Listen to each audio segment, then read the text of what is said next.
Hi friends, ನಮಸ್ತೆ ಎಲ್ರಿಗೂ. ನಾನು ನಿಮ್ಮ ಪ್ರೀತಿಯ ರೂಪ. ಫ್ರೆಂಡ್ಸ್, ಇವತ್ತು ಉಳಿದಿರೋಂಥ ರೈಸ್ನಲ್ಲಿ ಏನೆಲ್ಲ ಮಾಡ್ಬೋದು ಅಂತ ನಾನು ತೋರಿಸ್ತಾ ಇದ್ದೀನಿ. ಉಳಿದಿರೋಂಥ ರೈಸ್ನಲ್ಲಿ ನಾನು ಇಲ್ಲಿ ವಡಾ ರೆಸಿಪಿ ಮಾಡ್ತಾ ಇದ್ದೀನಿ. ಸೊ ಬನ್ನಿ ಫ್ರೆಂಡ್ಸ್, ಅದಕ್ಕೆಲ್ಲ ಏನೇನೆಲ್ಲ ಬೇಕು ಅಂತ ತೋರಿಸ್ತೀನಿ. ಫಸ್ಟಿಗೆ ನಾನಿಲ್ಲಿ ಕೊತ್ತಂಬರಿ ಸೊಪ್ಪು, ಕರಿಬೇವಿನ ಸೊಪ್ಪು, ಹಾಗೆಯೇ ಹಸಿರು ಮೆಣಸಿನ್ಕಾಯಿ, ಒಣಗಿದ ಮೆಣಸಿನ್ಕಾಯಿ, ಹಾಗೆ ಚಿಲ್ಲಿ ಪೌಡರ್, ಮೆಣಸಿನ ಪೌಡರ್, ಹಾಗೆ ರುಚಿಗೆ ತಕ್ಕಷ್ಟು ಉಪ್ಪು. ಸೊ ಇಲ್ಲಿ ರೈಸ್ ಏನಿದೆ, ನಾನು ತೊಗೊಂಡಿರೋಂಥ ರೈಸು ಅದನ್ನು ಮಿಕ್ಸಿ ಜಾರ್ಗೆ ಹಾಕ್ಕೊಂಡು ನೀರನ್ನ ಜಾಸ್ತಿ ಹಾಕ್ಕೊಬೇಡಿ, ಸ್ವಲ್ಪ ನೀರನ್ನ ಹಾಕ್ಕೊಂಡು ಈ ಕನ್ಸಿಸ್ಟೆನ್ಸಿಯಲ್ಲಿ ಸ್ವಲ್ಪ ರುಬ್ಕೊಂಬರಬೇಕು. ತುಂಬ ತೆಳು ಮಾಡಬೇಡಿ. ತುಂಬ ತೆಳುವಾಯಿತು ಅಂದರೆ ನೀವು ಬೇಕಿದ್ರೆ ಏನಾದರೂ ತೆಳುವಾಯಿತು, ಒಂದು ಕಡೆ ಪಕ್ಷ ಒಂದು ಸ್ವಲ್ಪ ತೆಳುವಾಯಿತು ಅಂದರೆ ನೀವೇನು ಮಾಡ್ಬೋದು ಅಂದರೆ ಸ್ವಲ್ಪ ಅಕ್ಕಿ ಹಿಟ್ಟನ್ನು ಆ್ಯಡ್ ಮಾಡ್ಬೋದು, ಇಲ್ಲ ಅಂದರೆ ಕಡಲೆ ಹಿಟ್ಟನ್ನು ಆ್ಯಡ್ ಮಾಡ್ಬೋದು. ಸೊ ಇಲ್ಲ ನಾವು ಕರೆಕ್ಟ್ ಇದ್ರಾಗೆ ಮೆಷರ್ಮೆಂಟಲ್ಲೇ ಮಾಡಿದ್ದೀವಿ ಅಂತ ಅಂದರೆ ನೀವೇನೂ ಹಾಕ್ಕೊಳ್ಳೋ ಅಂಥದ್ದು ಅವಶ್ಯಕತೆ ಇಲ್ಲ.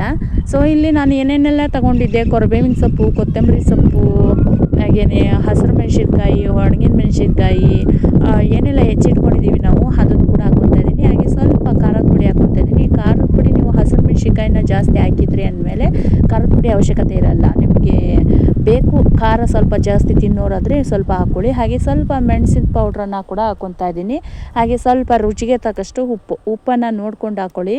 ಸೊ ತುಂಬ ಜಾಸ್ತಿ ಆದರೆ ತಿನ್ಲಿಕ್ಕೆ ಚೆನ್ನಾಗಲ್ಲ ಅದಕ್ಕೋಸ್ಕರ ಸ್ವಲ್ಪ ಉಪ್ಪನ್ನು ಹಾಕ್ಕೊತಾ ಇದ್ದೀನಿ, ರುಚಿಗೆ ತಕ್ಕಷ್ಟು ಉಪ್ಪು. ಸೊ ಇವಾಗ ಕೈನ ವಾಶ್ ಮಾಡಿಕೊಂಡು ನೀಟಾಗಿ ಎಲ್ಲ ಮಿಕ್ಸ್ ಆಗೋ ಥರ ಕಲಿಸ್ಕೊಬೇಕು. ಸೊ ನಿಮಗಿದು ತೆಳುವಿದೆ ಅಂತ ಅನ್ನಿಸ್ತಾ ಇದ್ದರೆ ನೀವು ಸ್ವಲ್ಪ ಅಕ್ಕಿ ಹಿಟ್ಟನ್ನು ಕೂಡ ಆ್ಯಡ್ ಮಾಡ್ಕೊಬೋದು, ಇಲ್ಲ ಕಡಲೆ ಹಿಟ್ಟನ್ನು ಕೂಡ ಆ್ಯಡ್ ಮಾಡ್ಬೋದು. ಇಲ್ಲಿ ನಾನು ಯಾವುದನ್ನು ಯೂಸ್ ಮಾಡ್ತಾ ಇಲ್ಲ, ಕರೆಕ್ಟಾಗಿ ಬರುತ್ತೆ ಇದು.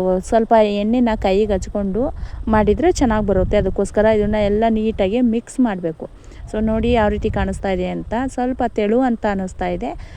ನಿಮಗೂ ಏನಾದ್ರು ಅದೇ ರೀತಿ ಅನಿಸುತ್ತೋ ಅಂದರೆ ಸ್ವಲ್ಪ ಕಡಲೆ ಹಿಟ್ಟು ಅಥವಾ ಅಕ್ಕಿ ಹಿಟ್ಟನ್ನು ಆ್ಯಡ್ ಮಾಡ್ಬೋದು. ನಾನಿಲ್ಲಿ ಒಂದು ಸ್ವಲ್ಪ ಅಷ್ಟೇ ಕಡಲೆ ಹಿಟ್ಟನ್ನು ಆ್ಯಡ್ ಮಾಡಿದ್ದೀನಿ.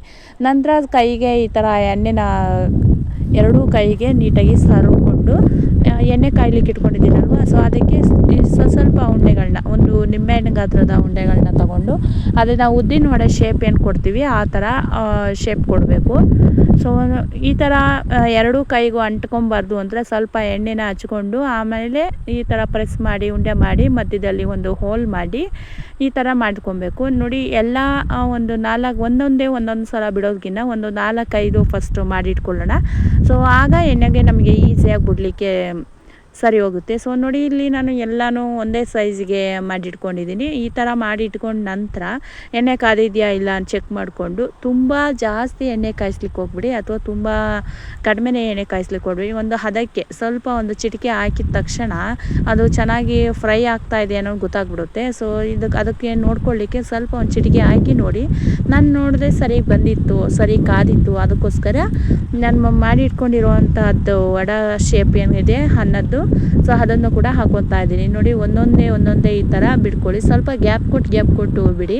ಒಂದು ಪಕ್ಕದಲ್ಲೇ ಆದರೆ ಎಲ್ಲ ಅಂಟ್ಕೊಂಡ್ಬಿಡುತ್ತೆ. ಸ್ವಲ್ಪ ಗ್ಯಾಪ್ ಕೊಟ್ಟು ಒಂದ್ರ ಪಕ್ಕ ಒಂದು ಹಾಕ್ಕೊಳ್ಳಿ. ಸೊ ಎಲ್ಲನೂ ಹಾಕ್ಕೊಂಡು ನಂತರ ಅದು ಗುಳೆಗಳು ಏನಿದೆ ಅದೆಲ್ಲ ಫುಲ್ ಕಡಿಮೆ ಆಗೋ ತನಕ ದಯವಿಟ್ಟು ಏನೂ ಹಾಕಿ, ಈ ಜರಡಿ ಆಗಿರ್ಬೋದು ಅಥವಾ ಸ್ಪೂನ್ ಆಗಿರ್ಬೋದು, ಏನೂ ಹಾಕಿ ಅಲ್ಗಾಡಿಸ್ಲಿಕ್ಕೆ ಹೋಗಬೇಡಿ. ಅದೆಲ್ಲ ಏನು ಗುಳೆಗಳು ಏನು ಬರ್ತಾಯಿದೆ ಆ ಎಣ್ಣೆಯಲ್ಲಿ ಅದೆಲ್ಲ ಫುಲ್ ಗುಳೆ ಎಲ್ಲ ಕಡಿಮೆ ಆದಮೇಲೆ ಇನ್ನೊಂದು ಸೈಡ್ ಮಗ್ಚಿ ಬೇಯಿಸ್ಕೊಬೇಕು.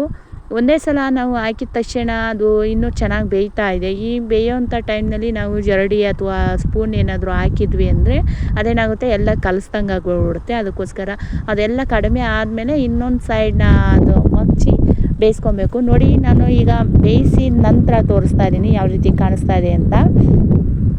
ಸೊ ಎಷ್ಟು ಚೆನ್ನಾಗಿ ಬಂದಿದ್ದಾವೆ. ಹಾಗೆ ಶೇಪ್ ಕೂಡ ಉದ್ದಿನ ವಡೆಗೆ ಕಡಿಮೆ ಇಲ್ಲ ಅನ್ನೋ ಥರ ಬಂದಿದೆ. ಟೇಸ್ಟು ಕೂಡ ಅಷ್ಟೇ ಸೂಪರಾಗಿರುತ್ತೆ. ಸೊ ಇದು ಕ್ರಿಸ್ಪಿಯಾಗಿ ಎಷ್ಟು ಚೆನ್ನಾಗಿದೆ ನೋಡಿ. ಮೇಲ್ಗಡೆ ಕ್ರಿಸ್ಪಿಯಾಗಿ ಒಳಗಡೆ ಮೆದುವಾಗಿ ತುಂಬಾ ಚೆನ್ನಾಗಿದೆ. ಟೇಸ್ಟ್ ಅಂತೂ ಸೂಪರಾಗಿದೆ. ನೀವು ಒಂದ್ಸಲ ಟ್ರೈ ಮಾಡಿ ನೋಡಿ, ಹೇಳ್ತೀರಾ ಹೇಗಿದೆ ಅಂತ.